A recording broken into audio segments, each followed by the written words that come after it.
Sasa jamani, ndugu zangu, kama tulivyoambiwa kwa mganga tulipotoka, leo tumeenda kutafuta utajiri. Tumeambiwa ili tufanikiwe, tupate huo utajiri, inatakiwa mmoja wetu afe. Sasa nimefikiria mimi, nikaona kufa kwa upande wangu mimi haiwezekani na siko tayari kufa. Sasa inabidi nijichague nyewe wawili, mmoja wapo afe ili mmoja wapo nitajirike naye mimi. Sababu sinaeleweka. Kwa inajua Kinyuku ndo afe.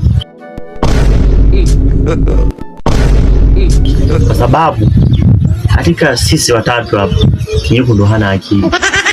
Akifa Kinyuku kisha sisi ila sisi wawili hapa itakuwa unyama. Kwanza wewe ndio jiwanza sasa. Tumekuja za uni. Unaonaje? Ndo mjichague sasa. Maana nisha point, ndo mjichague nyewe mmoja.